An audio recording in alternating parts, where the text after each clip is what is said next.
Hi hello friends. கரூரோட நிகழ்ச்சியை பற்றி எல்லாருமே வாய்க்கு வந்தது ஏதாவது ஒன்று பேசுகிறாங்கங்க. இங்கே யஷ்வி சேகர் என்ன பேசிக்கிறாருன்னா, சம்பவம் நடந்து 2 நாள் ஆன பிறகு தான் விஜய் வந்து அப்படியே நடிக்கிறாருப்பா. ஆனால் அவர் பண்ணுற வேலைலாம் எனக்கு கொஞ்சம் கூட பிடிக்கலன்றாருன்னா, இவரும் அதே நடிப்பில் தானே நடிச்சிருந்தார். இப்போ அவர் கொடுத்தா மீடியா முன்னாடி வந்து அத்தனை மைக்கு எதிர்க்க நடிக்கிறாரு. அது ஏன் விஜய் அண்ணா பேசினா மட்டும் நடிக்கிறேன்னு நீங்கள் சொல்கிறீங்க? நீங்கள் கொடுத்தா இப்போ நடிக்கிறீங்க, பேசினாலும் பேசலன்றீங்க, போனாலும் போனன்றீங்க. அப்போ என்ன தான் பண்ணுறது? பேசாத என்ன பண்ணுறேன், அவர் என்ன பண்ணோம் ஏது பண்ணோன்ட்டு நீங்கள் வேணால் ஸ்கிரிப்ட் எழுதி அவர்கிட்ட கொடுங்க. அதுக்கு தகுந்த மாதிரி அவர் நடிச்சிடுவார்.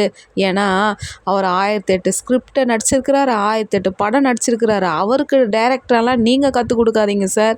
உங்கள் வேலை என்னவோ அதை மட்டும் பார்த்துன்னு போங்க. அவரோட வேலையை அவர் கரெக்டாக பண்ணுவார். ஆனால் அவர் சொன்ன ஒரு டைலாக் எனக்கு இப்போ தான் சார் ஞாபகம் வருது. உசுப்பேத்துறவங்கிட்ட உம்முனும் கடுப்பேத்துறவங்கிட்ட கம்முன்னு இருந்தால் வாழ்க்கை சுகமாக இருக்குதுன்னு எங்கள் அண்ணன் அப்போவே சொல்லிட்டாரு. பண்ணுங்க, எதா பண்ணாலும் நாரதர் கடகம் நன்மையில் தான் வரும்ன்ட்டு சொல்லியிருக்கிறாங்க. எதை வேணால் பேசுங்க, சிங்கம் சிங்களாக தான் நிற்கும். கூட்டமாக பேசுங்க, மீடியா முன்னாடி எதை வேணால் பேசுங்க. எங்கள் அண்ணன் ஒருபோதும் வந்து அஞ்ச மாட்டார். ஏன்னா அவர் பக்கத்தில் நாங்கள் கோடான கோடி ரசிகர்கள் இருக்கோம்.